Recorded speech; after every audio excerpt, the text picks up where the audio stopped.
Hello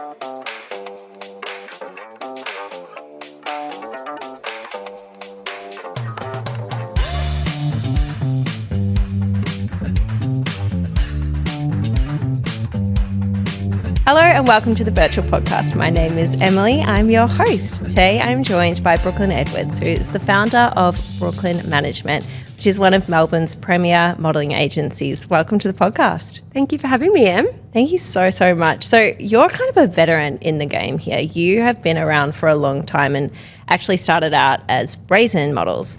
What was with the rebrand? And I just really want to pick your brains on longevity of business. How have you been able to start where you were? I mean, the modelling industry has changed significantly. So much. Since when you started. And how have you been able to pivot and get to where you are today? Yeah, I guess for me, I started the agency when I was 21. And so over those 18 years, I've seen the industry change so much and we need to evolve with the industry. I think we've seen a lot of positive change around inclusivity and diversity, which has been really, really exciting. So for example, when I first started the agency all those years ago, it was all about tall, slim, Caucasian, young models. And now we represent models of all different ages, sizes, ethnicities, religions, genders. So it's really, really cool how the industry's changed. And obviously the introduction of social media has really helped as well to promote models and the industry, which has been really good. I guess when it comes to longevity, you can't ever sit still. You have to always have your foot on the accelerator because otherwise your competitors are going to take over. I guess for me, I'm always striving to do something new, something different. I'm never just relaxed. And that's why we did do the rebrand. Obviously, when I was 21, we called it Brazen. We did a lot of different services than what we do now. For example, when we did rebrand to Brooklyn Management, we introduced content creators, which is sort of obviously newish in the industry, which is going to play a huge part in the future. So yeah, that's exciting. And there's a lot more things we're going to be doing too.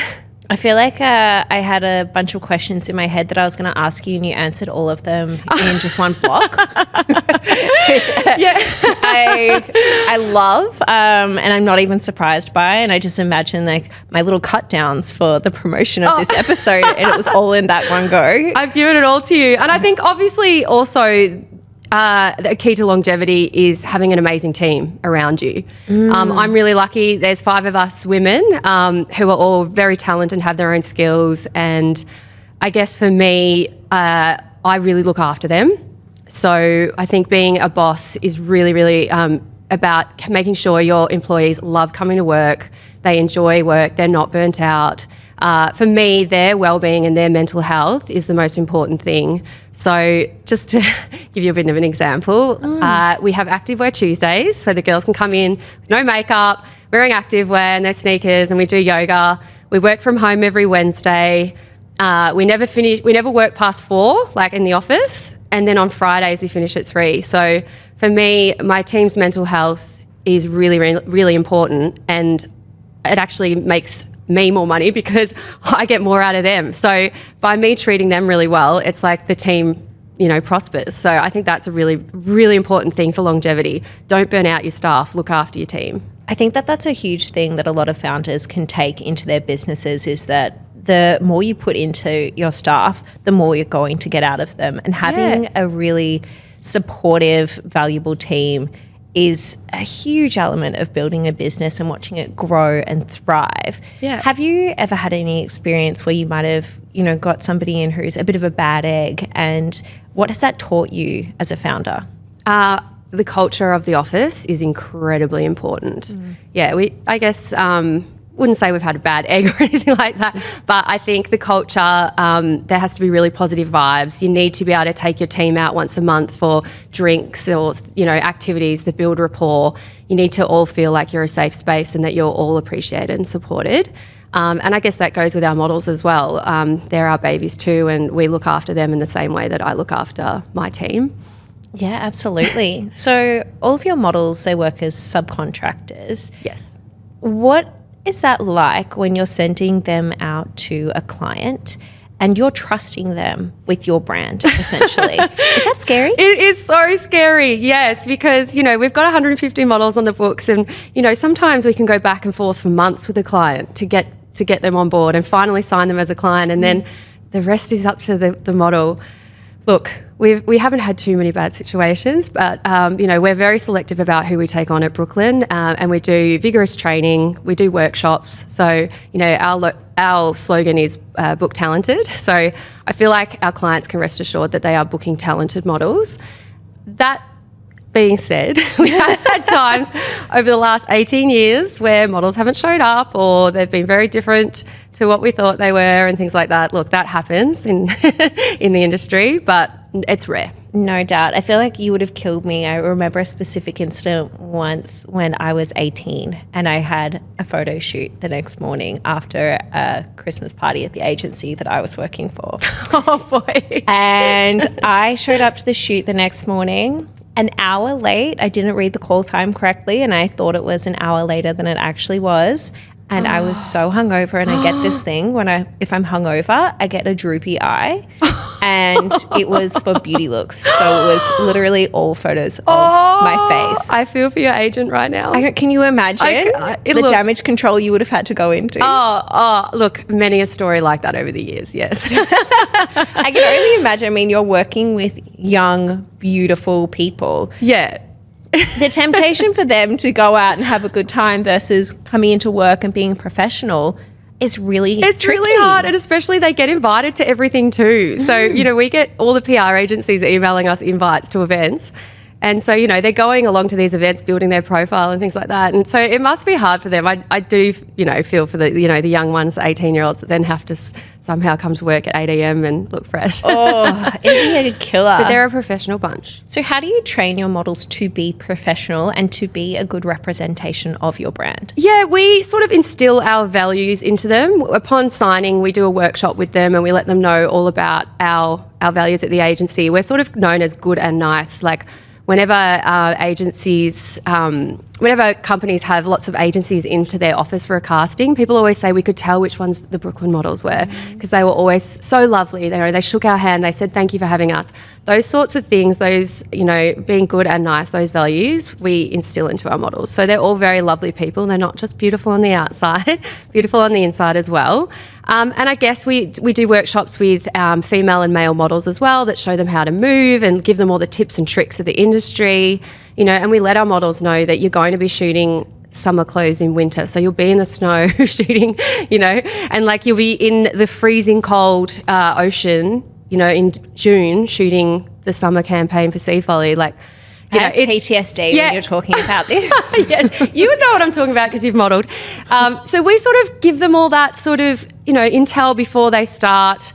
And, we guide them along the way. I feel like as a mum, I'm very nurturing to my models, and we have another lead agent with us, the manager, Simone, and she's a mum. And so I think we nurture them on the whole journey. It's not just when they sign. We're there to help them through it, teach them. I think that's so significantly different to other agencies and bringing that motherly approach. Oh, thank you. Yeah, we're very caring, and I love that. And our models stay, so we have a really good model retention rate. I've had some models that have been with me for over 10 years, so it's really special. That's huge. And I think it reminds me of employee retention and how that is such a good showcase of a business's culture as a whole, because you're talking about culture within the office with your direct employees, your bookers and agents. Yeah. Whereas obviously the models are an extension of that, and it does show that your culture within the agency and your business is really strong. Yeah, thank you. And something that's great but also unfortunate is we work with so many male founders and not a lot of female founders. And listening to you talk about the way that you want to nurture this environment of supportiveness, of being professional and showing up for each other, I think that that's really different in comparison to what you hear from male founders. Thank you. I guess it is a feminine touch, isn't it? It's 100%. A motherly touch. Yeah, but you're not. I think that often women feel like it's going to make them look weak. Yes. But you are such a strong woman. How do you tread that line of being nurturing and showing that motherly side versus being taken seriously professionally? That is such a good question, and something even to this day that I struggle with, being strong and firm when you have to be, when you're always being soft and kind. And there are moments when you really do have to be strong and firm and maybe not so nice.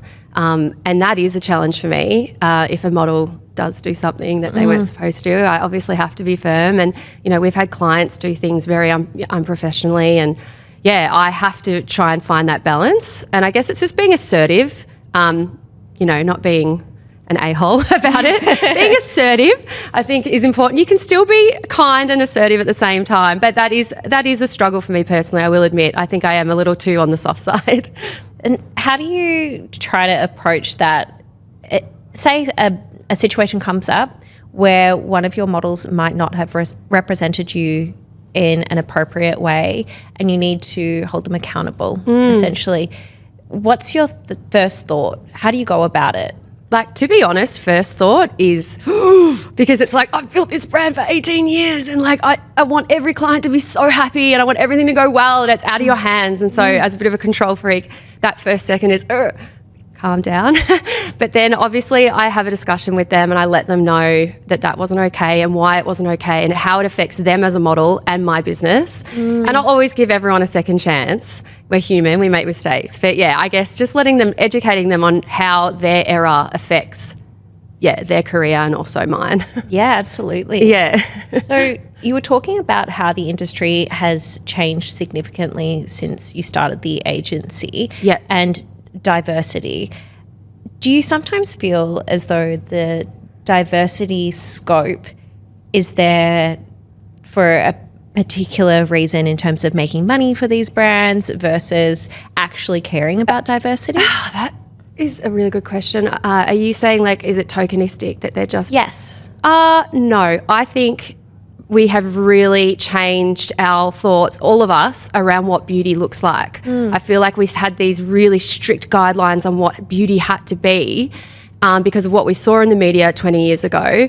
But I think we've all sort of evolved and we're all appreciating different beauty, different looks, things that were considered flaws, like a face full of freckles is absolutely beautiful, and we'll also see that as beautiful now, whereas back in the day we may have gone, oh, that's different. Don't like that. Yeah. So I don't think it's tokenistic at all. I think brands are really embracing that beauty comes in all different shapes and sizes and ages and colours, and it's a really cool time to be in the industry. It's really rewarding. I think it's nice because obviously you can't be what you can't see, and it's inspirational for brands to have people in their campaigns that are reflective of the world that we live in. Absolutely. While still being aspirational. You know, they still look amazing. Absolutely. Yeah. And obviously you've also learned to pivot from just your standard models, you know, going in, doing a photo shoot, maybe a TV commercial at most, where they might have to speak a little bit.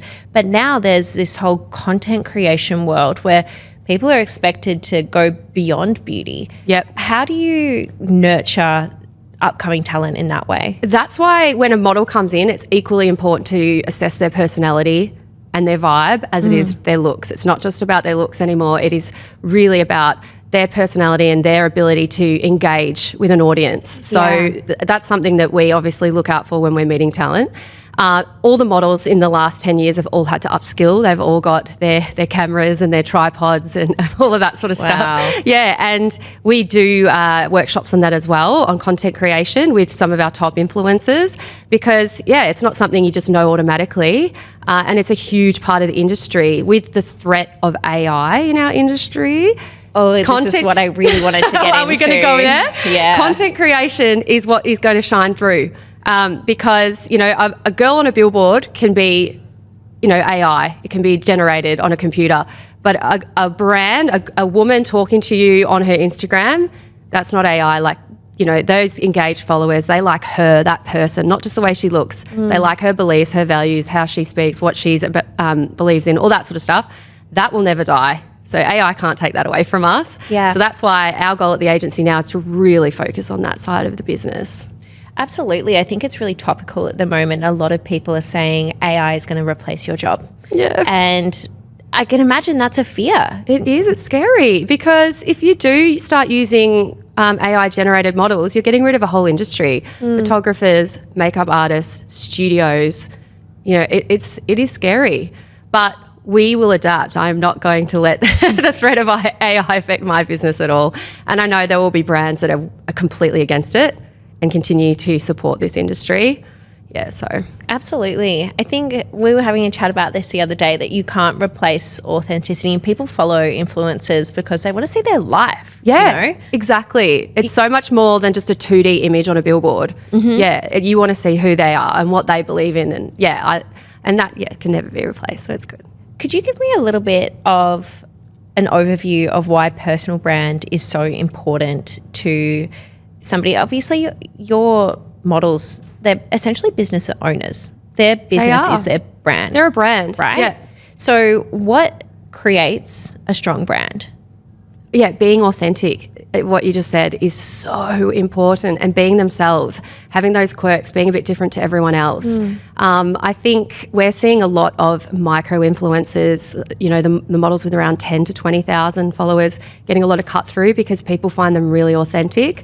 Obviously, the ones with 1 million followers are always going to be popular too, but when you've got that many followers, people kind of question what you're promoting. Yeah, I think so. That authenticity, being yourself. I've noticed a lot of our models and content creators are showing themselves as they really are, pared back, no makeup, flaws and all, that sort of thing. And I think audiences really love to see that because it's relatable. They don't just want to see a glossy, here's me at a photo shoot. Yeah. And they do want to see the real you. Absolutely. Yeah. I think there's such strength in authenticity, but also in having something different about you. So something I was discussing with my boss, Matt, this morning was finding a niche within a niche, you know? Yeah. How does somebody go about differentiating themselves from the crowd?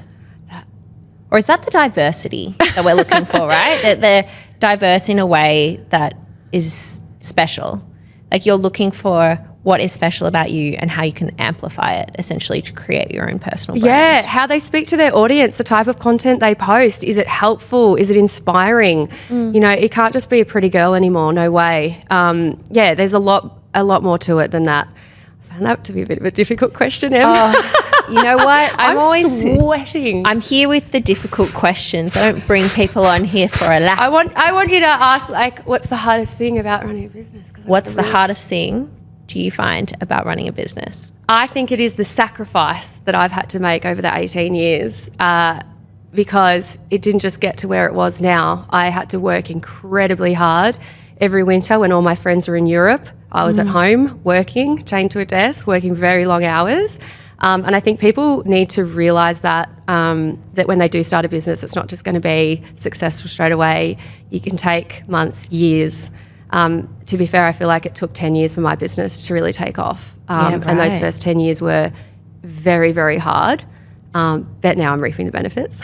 Yeah, absolutely. I mean, I look at challenges such as, you know, COVID. When COVID happened, you couldn't have in-person photo shoots. You couldn't have video shoots. I remember doing a shoot during COVID and it was a closed set. There was the photographer, the makeup artist and I, and that was it. Yeah. And they were so far away from me, masks on, everything was sterilised. How did that affect your business? Well, we embraced content creation. So we encouraged all of our brands, our clients, to send the clothes to the model. And a lot of models got their boyfriends to be photographers. Amazing. And yeah, they shot their own content.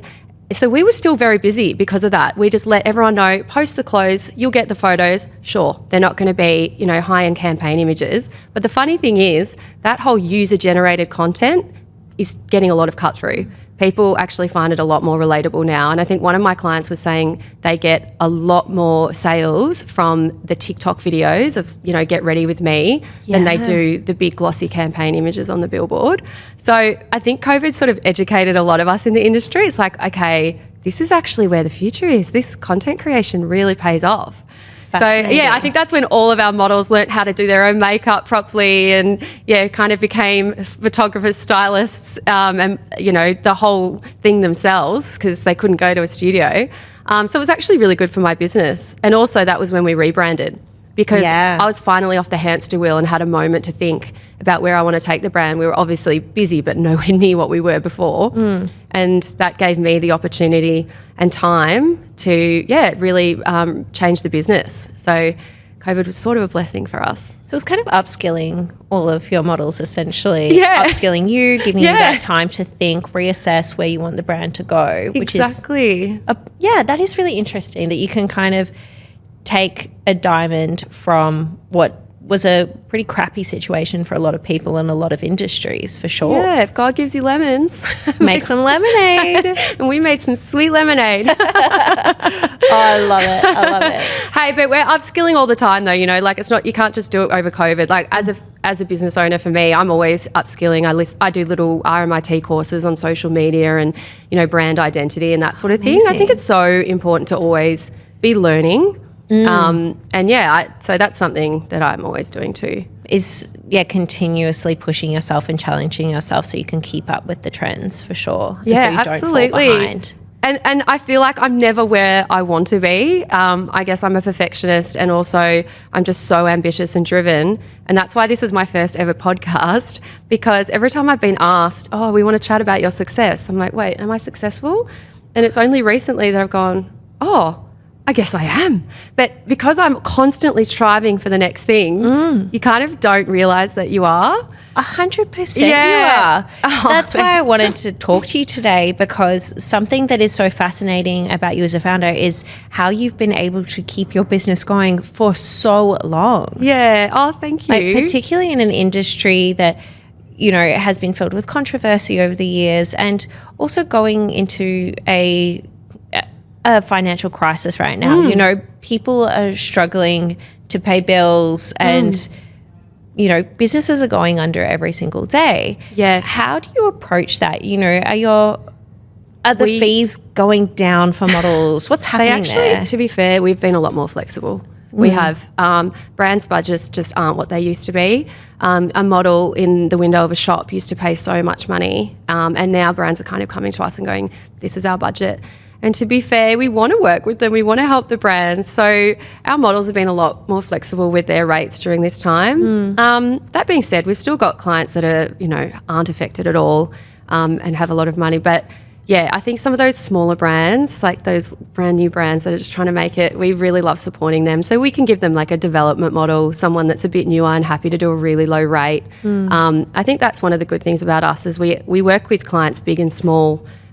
So we can give you a top tier model that's very expensive, but we can also give you a brand new girl that's 18. She hasn't got that much experience, but she will still do an amazing job and help that little brand get off the ground. That's amazing. I never really considered how, as such an established brand, you could help smaller brands really achieve their goals and actually be able to do anything. That's one of the most rewarding things about my job, I think. Like, when there's a brand new activewear brand and no one's heard of it and they're like, oh, my budget's like this, can you help? And I'm like, you know what, I'd love to help. This sounds amazing. And then 2 years later, I walk in Southland and there's their store and there's my models up there, and it's like, me and my models, we helped you get here. Love that. And now obviously they can pay more now, and we grow together, and I absolutely love that. And it's the same with the models too. It's so rewarding signing a brand new model that's never done anything and they're all unsure, and my dream is just to be in a magazine or something like that. Yeah. And then they get it. It is just the best thing in the whole world. I love it. I work with so many amazing, beautiful people that are so appreciative,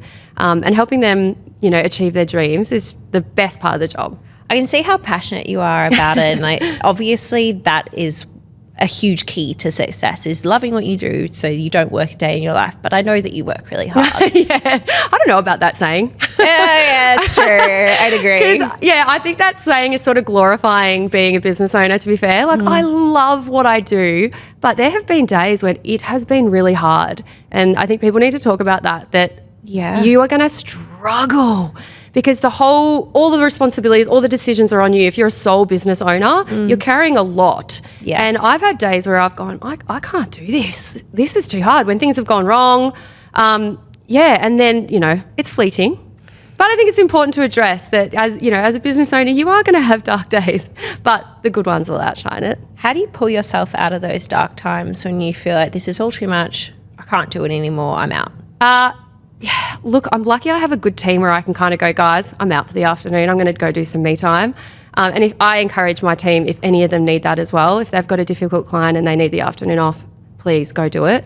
I've also got a business coach / life coach who I see every 2 weeks. She's a psychologist and I debrief with her and it's really, really helpful. I talk about, things that have gone wrong, things that go right, things I want to do. I have spoken about my imposter syndrome a bit with her as well, and she's been really good in making me realise, actually, no, you are successful. So I do recommend that, getting a coach, especially if you're someone that sort of can struggle with self-esteem issues at times. That can be really, really helpful.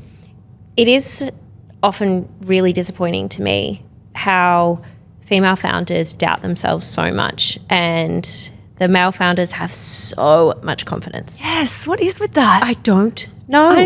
I don't know. You know when they say, oh, you're feeling down, embody the spirit of a straight white male in their mid-40s. And then you're like, all right, I've got this. I envy their confidence. Oh, if you could bottle it and sell it, what a business. I know, but I also think there's more empathy with the way I am, I feel. Yeah, no doubt. But it's a shame. I mean, we were talking about it before we came on that I don't often get to speak to a lot of women on the podcast. Yeah. And I do have a lot of men knocking at my door saying, can I come on the podcast? I really want to talk about my business. Yeah. And I don't have women coming to me asking to talk about their business. See, what is that? I don't know. And I know. And like I've been asked for a few things and I've always said no. But you know what? I just turned 40. It's time for me to go, yes, I'm going to answer those questions, get out there, because I feel like I do have some positive things to share, some wisdom to impart. Absolutely. I mean, how many people can say they started a business 18 years ago and it's still going stronger and better than ever? And you're scaling constantly, you're adapting to your environment and you've grown. And you're a single female founder. You did this basically on your own. Obviously, you've got a team around you, but you're a solo founder. That's huge. Oh, warm and fuzzy feelings. Thank you so much. I just don't think that... no, I think I need to remind myself of that more often. Yeah, and people always say it's really lonely at the top. No one checks in on the founder. It is, and I have fantasized about having a partner at times because you want to go, what should we do here? Like, what do you think? Yeah. Should we do this? Because there have been some major points in my career I've had to make a decision and there's kind of no one with you. But then when you do make the decision and it all goes well, it is very rewarding that it was you on your own. It's just you. Yeah. Like, it's just my name on the door. I do like that. Yeah, 100%. I think obviously the way that you speak about the business it's your third child, pretty much. You want the best for it. And I think that you'll put everything into it that you can. And obviously you have your dark days. What would you say to somebody who has been in business for a while? It's not great. They're wondering which way to go. How would you inspire them to keep going? I think give it your all. It will pay off. I just think, yes, there's going to be highs and lows, but I just made that decision that it was going to be successful and I wasn't going to settle for anything less. I made that decision when I started the business that this was going to be one of the top modelling agencies in Melbourne, and I didn't settle. Yes, there's hard times. You will get through them. As long as you really do give it your all, I think anything's possible. 100%. So what have been your major milestones in, say, the last 5 to 10 years, and where do you see Brooklyn Management going in the next 5 years? I think 5 years ago, it was just me and one other person. And now it's me and a team of 5, and we've got 2 sort of offsite as well. Amazing. So I guess that growth just the last 5 years has been massive. I want to keep growing, but not be too big. I want to keep that hands-on, family, tight-knit feeling, that boutique feeling that we have. But I guess some of the things we want to do is go interstate. So we're only in Melbourne at the moment. Yeah, I do love the idea of being in Sydney and Brisbane. Obviously, like I said, really polishing our creators and influencers board and upskilling a lot of our people and really showcasing that on our website is something that we're hoping to do. There's a few other things. Right now, something exciting is we're renovating our office and putting a studio in downstairs. Oh, amazing. Yes, so this will be a really cool space for our creators to come to because, a lot of our clients ask for a plain white wall or something like that. And the model's like, I haven't got one in my house. So we're going to have this beautiful white studio for them to come and use whenever they want. And it'll be a really great space for us to teach models as well. Oh, incredible. Yeah. And I can imagine for a lot of models as well, they don't have a space that they can go to actually style products that they're given or anything like that. And they need that nurturing and that kind of tutorial from other people. Is that what you're kind of envisioning? Absolutely. Yeah, we've got Louise, who's this social media pro, and she's very nurturing and really helpful and so passionate about Instagram and TikTok and everything like that. And so we were just envisioning her being down there with the model and helping them shoot, a get ready with me and that sort of thing, and making sure the office has lots of beautiful backdrops and props and things like that for the models to use. I think it's really going to elevate us as an agency. Yeah, no doubt. So when you're nurturing models from the ground up, what do you look for? What do I look for when I'm nurturing them? When you find them and you say, this one's got potential or this one's just a pretty face, what are you trying to look for and how do you start to grow them? I guess they need to light up the room when they walk in. They need to be a beautiful soul and they need to be personable. They can be shy, and we've had models that we can see they're young and they're new and they're shy, but I can tell that they're a great person. Obviously, aesthetics, very important too. They need to be beautiful and photographic and photogenic, and, have good posture and those sorts of things, and a great walk if they're going to do runway. But again, we can teach all that. I don't know. It's a weird thing because people often ask me what I look for in a model. And it is hard to explain. It's just they have that it factor. There is. I know the moment they walk in, whether they've got it or not. It's hard to explain. You're a modern day Tyra Banks, really. I know. It's giving Australia's Next Top Model, and I love it. I would love to have a reality TV show because it would be fun. It would be so good. The things that happen in our office and on set and the gossip between the models, it'd be a really good show. Why haven't they thought of that? I don't know. I think there was one in London. But hello, MTV. Anyone listening? Hello, Brooklyn management. And we'll circle it back to this conversation specifically when the idea was born. Yes, and we'll say it was born here. Calling it the agency. Yeah, the agency. I love it. Oh, it'd be so good. And the off-screen drama. Oh, the models hooking up. I don't think you need a scripted even. No script needed. Easy. My goodness. Maybe Chelsea. Eat the Christmas party, we could launch with that. It's always a huge event. I've been to one or two in my time. You have, and I'll see you at this year's party They're at the always Beverly. a good time. Oh, I can't wait. So obviously you can see where the business is growing to in the next 5 years. Where do you see the industry going as a whole? Oh my God, who knows? Because I can't believe how much it's changed. Like when I started, there was no such thing as social media. I can't. It's just so hard to even get my head around. So who knows what's going to be invented? Who knows what platform we're going to be using? It's a scary but also really exciting thought. Yeah.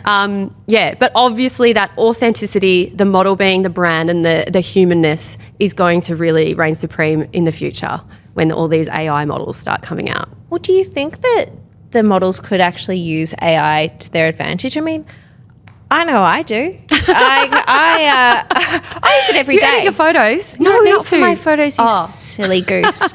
No. Well, as a podcast producer, AI has infinitely improved the game. It's made it so much easier to create the content, the little snippets that you'd use for social media, your transcripts, show notes, posts for social media. All of that can be created by generative AI. Yes, there's a lot of help there.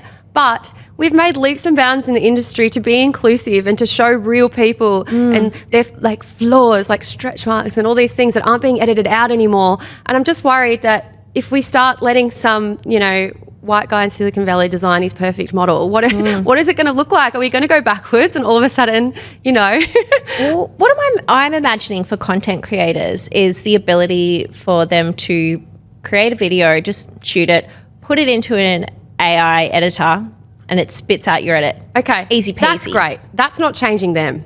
So I love that. It's just anything where, I get worried that a model's photo is out there and someone can steal it and edit it, change the hair color a little bit, and then all of a sudden they can use it wherever they want.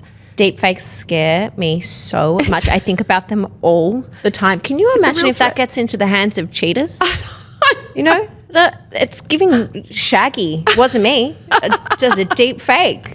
Exactly. That's well, you can get away terrifying. with anything now because they can use your voice, use your image. Oh, yeah, no doubt. I walked into the office the other week and I could hear my voice saying something I'd never said.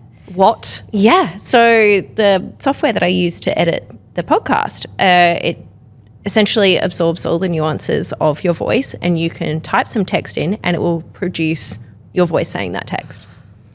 See, that's incredible, but also scary for the talent that do voiceover work that are now not being booked.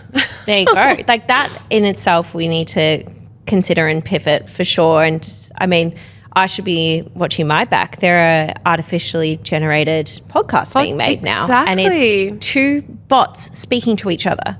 It's terrifying. So, I mean, is this a deep fake? I know. People might be watching this and they're like, deep fakes. These two girls talking to each other. Is this legitimate? And that's a scary aspect. But I think if you've had the ability to adapt as a business owner to social media coming in, to content creation being a new thing, and we will adapt again. We will continue to adapt. I've adapted so many times. We're chameleons. We just keep changing. And I just follow, you know, what the clients are asking for, what the industry's doing. You've got to keep your finger on the pulse. And we will continue to do that. We will continue to evolve, and it is very exciting. No doubt. So I've got this one question that I love to ask business founders, and it is, what is the biggest mistake you've made in your business that has taught you the most?